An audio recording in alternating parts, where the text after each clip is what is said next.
Հայաստանի Հանրապետության վարչապետը Կիրակի օրով ոչ աշխատանքային ժամին եկեղեցի գնալով ինչ կարգավիճակում էր։ Եթե ուշացած ենք գնում եկեղեցի, գնում ենք, հետևում ենք, չէ, կանգնում։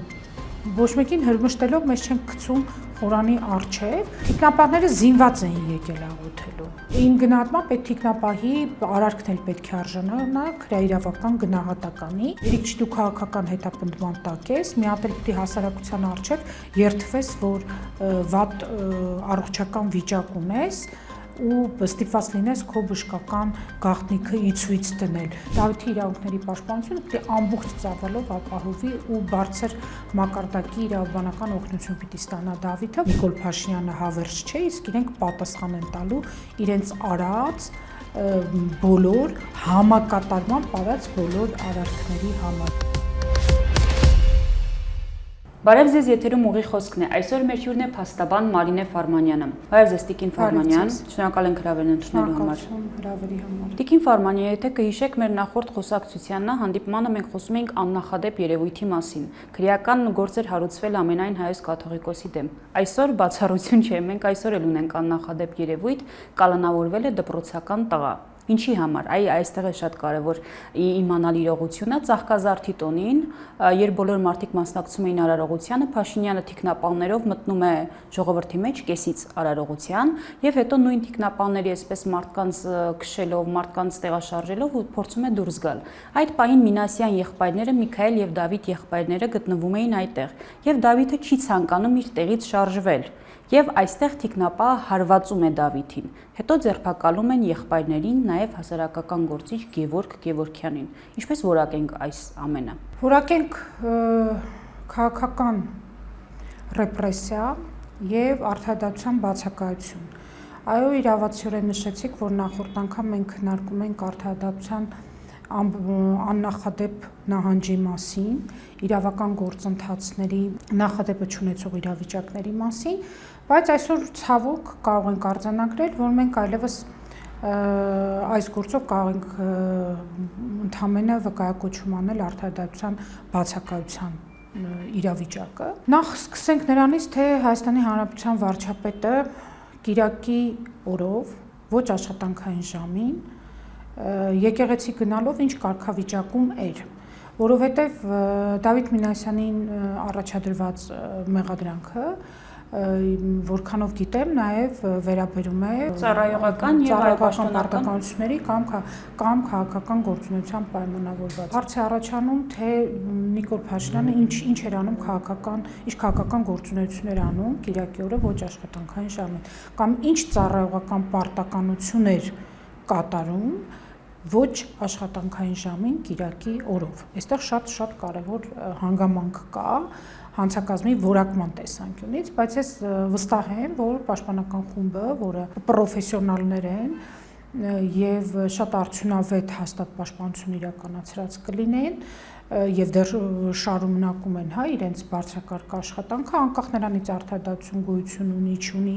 ինչ արդյունքների կհասնեն այս պահին, բայց Դավիթի իրավունքների պաշտպանությունը պիտի ամբողջ ծավալով ապահովի ու բարձր մակարդակի իրավաբանական օգնություն պիտի ստանա Դավիթը, որովհետև այդ պաշտպանությունը միայն այսօրվա համար չէ։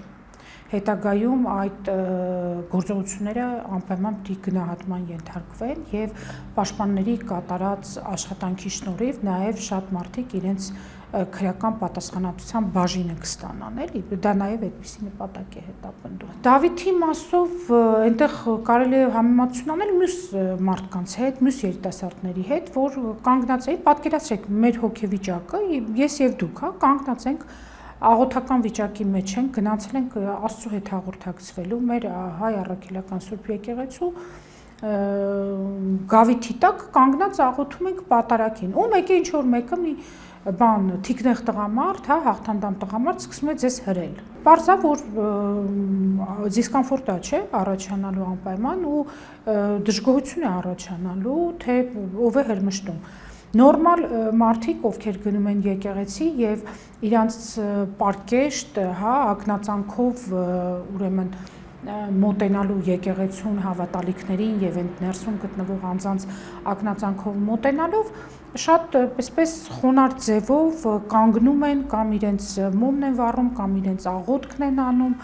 այնպես ինչպես որ մենք այս դարերի հեռավորությունից մեզ փոխանցվել է որպես ավանդույթ,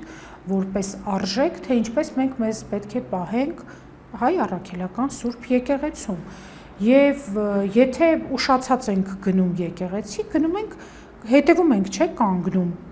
Ոչ մեկին հրմշտելով մեզ չենք գցում խորանի առջև, իսկ Նիկոլ Փաշինյանի դեպի խորան գնալու այդ ընթացքը աննպատակ էր,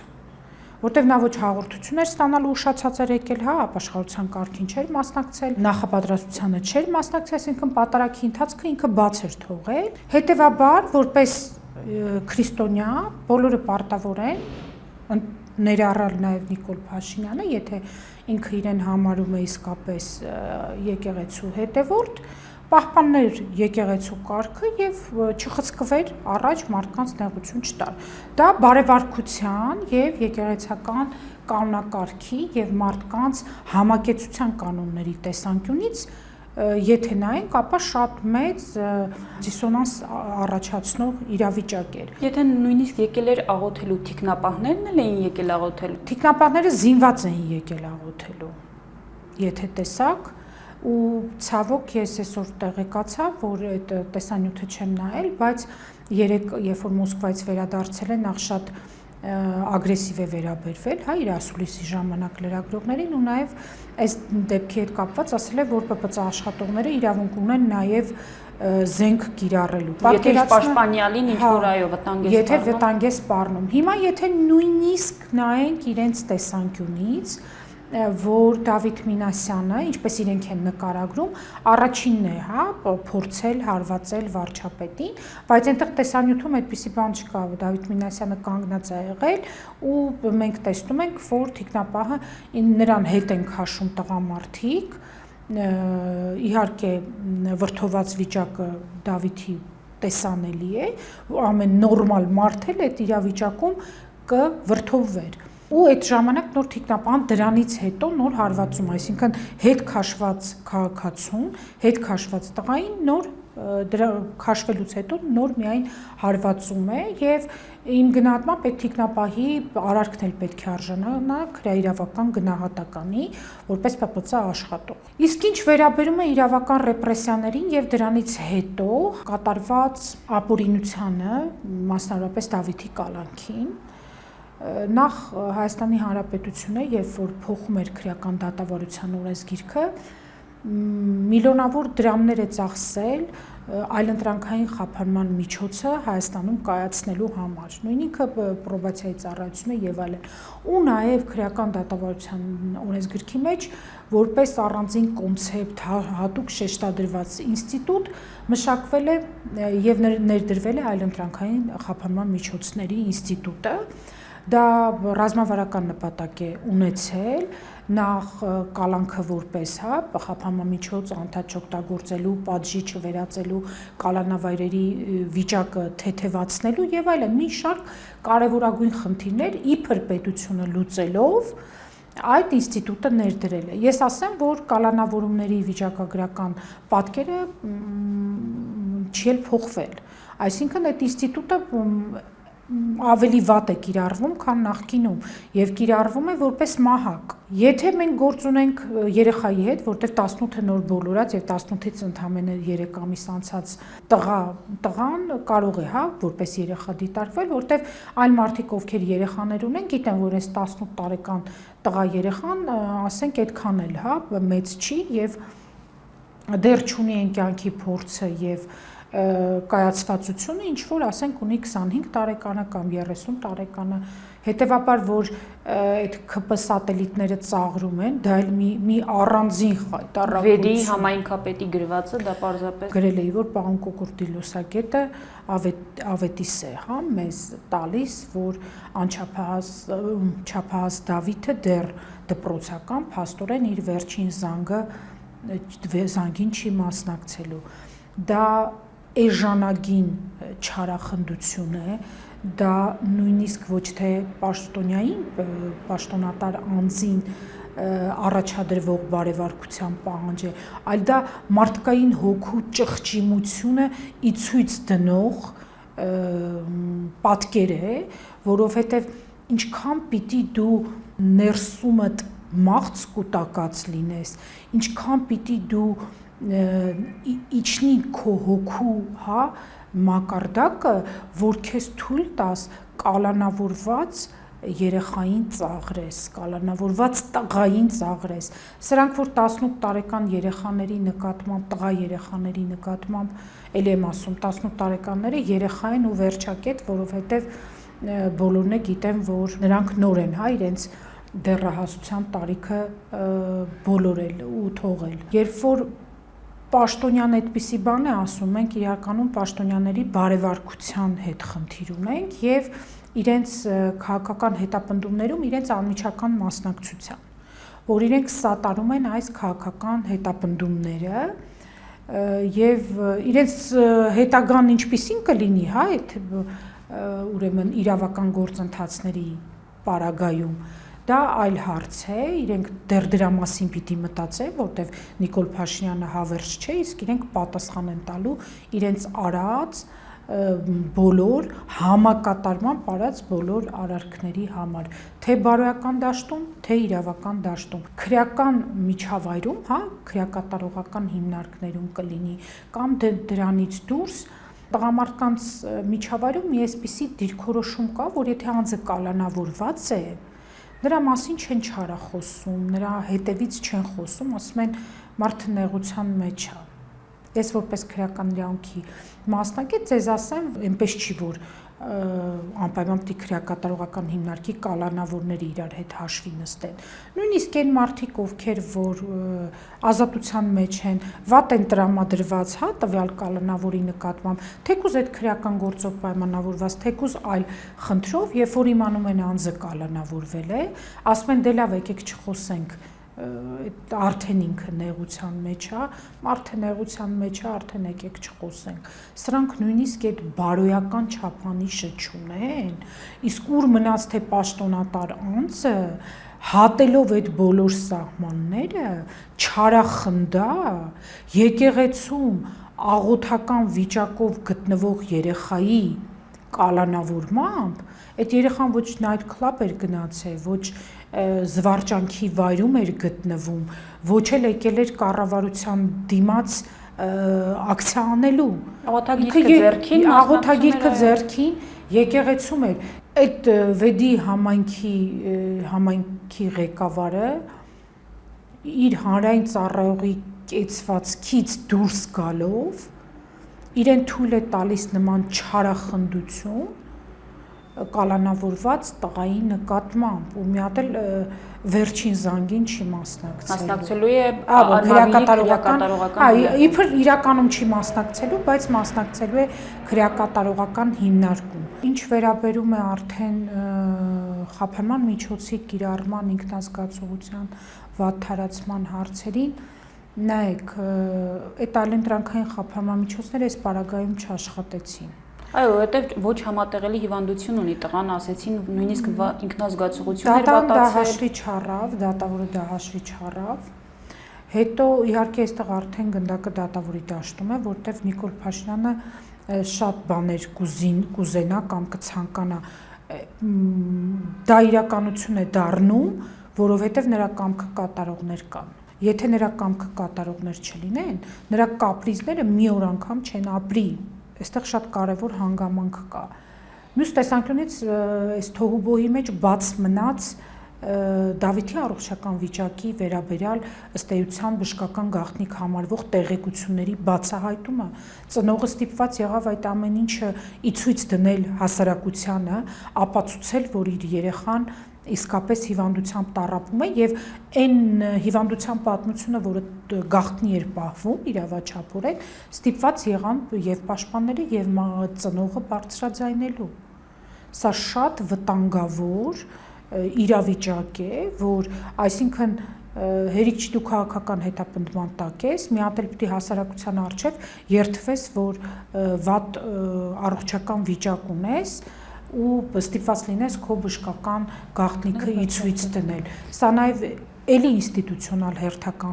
խախտումն է, որը խաթարում է իրավական գործընթացների տրամաբանությունը։ Այստեղ նաև մյուս կողմը կար չէ, որ Դանիել Լիոնիսյան օրինակ անձը ասում էր, որ ինչ որ հոգեկան խնդիրներ ունի Դավիթը, երեխան հիվանդ է, պետք չի նրան ձերբակալել եւ այլն, այսպիսի խոսույթ էլ գնաց։ Ու այնտեղ նաև մեկ ուրիշ խնդիր է այստեղ առաջ գալիս, սոցիալական ցանցերում հիմնականում այդ մեկնաբանությունների դաշտում մարդիկ, ովքեր հարում են իշխանությանը կամ ընդհանրապես չեն հարում, շատ մեծ ատելության խոսք հղվեց հենց Դավիթի անձի նկատմամբ։ Դավիթի օրը, նաև իրենց ձերբակալելու ու հետո կալանավորելու օրը, նաև մի տղա էր դուրս եկել ու կորտեջը տեսնելով Նիկոլ Փաշինյանի թքել էր այդ կորտեջի վրա, բայց ի տարբերություն Ալեն Սիմոնյանի ազգային ժողովի նախագահի, որը որ քաղաքացուն հենց այդ իր թիկնապահների միջոցով բռնություն գործադրելով բռնեցին ու նա թքեց նրա երեսին, այս կորտեջի ժեշտը ավելի կարևոր պահպանության օբյեկտ քրեական օրենքով պահպանվող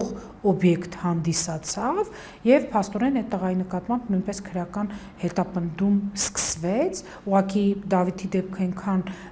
հնչեղ էր, որ նաեւ այդ գործը ոնց որ երկրորդվեց, բայց իհարկե պաշտպանները բոլորը պրոֆեսիոնալ են, բոլոր խնդիրների մասին բարձրաձայնեցին եւ հասարակությանը իրազեկեցին կատարված իրավիճակի մասին։ Իսկ այն անձինք, ովքեր որ իշխանության աջակիցներն են, նրանց մոտ որ մարդել ուտի Նիկոլ Փաշինյանը, ես այդպես եմ էլի պատկերացնում, ոչ թե մտնի եկեղեցի զինված խմբով վեճ հրահրի, սադրի, չգիտեմ, հայրենիքի սուվերեն տարածք տա, լրագրող ձերբակալի, փաստաբան ձերբակալի, չգիտեմ, հոգևորականների մասին դե ընդհանրապես խոսք չկա, եկեղեցուն գնա սեփական երկրի եկեղեցուց Եվրոպայի բարձր ամբիոններում բամբասի, հա, որովհետև նրա ասածը իրականությանը չէր համապատասխանում, հետևաբար այն կարող ենք բամբասանք որակել եւ այս համատեքստում, եթե նա դեռ ունի աջակիցներ, ապա այդ աջակիցները այն մակարդակի են, որ դա լրագրող լինի, հա, թե փաստաբան, թե սովորական քաղաքացի ու ով ուզում է թիրախը լինի, իրենք միևնույն է արդարացնում են իրենց լիդերի, հա, այսպես ասած, իրենց պատկերացրած պաշտոնատար անձի եւ երկրի ղեկավարի վարքագիծը, որը սարսափելի է, որովհետեւ դա որևէ աղերս չունի իրավական պետության հետ։ Իսկ ատելությունը գեներացնելու հարցում այս իշխանությունը իրեն հավասարը չունի։ Այդ ատելությունը հասել են մակարդակի, որ էլի եմ ասում, պաշտոնատար անձը, բարձրաստիճան պաշտոնյան, կալանքի փաստով չարախնդություն է գրում, ստատուս է գրում Facebook-ում։ Մեկ ասի գնամ այդ գյուղիդ հարցերով զբաղվի։ Ասենք սա ինչ վարքագիծ է։ Մինասյան եղբայրներ, երկվորյակ եղբայրների ձերբակալմամբ հետո Դավիթ Մինասյանի կալանավորմամբ այս օրինակը Տիկին Ֆարմանյան ինչ կատեգորիա է, հա, մեր հասարակության մեջ առաջացնում, այսինքն այսօր յուրաքանչյուր անձ գտնվում է վտանգի տակ, օրինակ ճանապարհին կարող է տեսնել ինչ որ պաշտոնատար անձի թարս նայել կամ ինչ որ մի գործողություն եւ դա արդեն հիմք է տալիս, որպեսզի ձերբակալեն մարդուն։ Ոչ միայն Դավիթի դեպքը, այլ նաեւ այն երկրորդ դեպքը, հա, որ տղան դուրս է եկել աղբը թափելու, կորտեջին հանդիպելա, թքելա, իր հասարակական վերաբերմունքն է արտահայտել ու ըստ էության քրեական հետապնդում է նախաձեռնվել։ Ամեն ինչ հնարավոր է։ Ամեն ինչ հնարավոր է, որովհետեւ եթե արդեն հակաիրավական մահակն են օգտագործում մարդկանց գլխին, ինչ գիտենք, թե այս արկածախնդիրները, որոնք իրավական պետության կոնցեպտի հետ այլևս աղերս չունեն, ինչ են անելու։ Իհարկե վտանգավոր է։ Եվ այստեղ նաև հասարակական գործի, հա, Գևորգ Գևորգյանի մասին խոսք գնաց, նրան Ես չհասկացա այդ անձը ընդհանրապես իբրև թե ինքն էր կազմակերպել, ինքն էր կառավարում։ Ստահոդ բան է, իրավիճակ է, իրենց բնորոշ, հա, պետք է ինչ որ ոչ ճիշտ իրականությանը չհամապատասխանող բաներ ասեն, հետևաբար նայեք, շատերն են հիմա քաղաքական հետապնդման մեջ, ապօրինի, նույնիսկ մեկ խոսքի համար, գիտեք, նույնիսկ բլոգերներ, հա, հասարակական գործիչներ, որոնց արարքը որ որևէ կերպ չի տեղավորվում քրեական օրենսգրքի որևէ հոդվածի շրջանակի մեջ, բայց հարկադրանքի տակ են, քրեական հետապնդման տակ են, կալանքների տակ են, այնպես որ եթե մենք խոսում ենք իրավաբանությունից, ապա այն ինչ որ անում է իշխանությունը, իրավունքի, իրավաբանության եւ օրենքի հետ որևէ կապ չունի։ Շնորհակալություն Տիկին Ֆարմանյան։ Եթերում ուղիղ խոսքներ հետագա հաղորդումներին հետևելու համար կարող եք բաժանորդագրվել Լամեդիա YouTube-յան ալիքին։ Հաջողություն։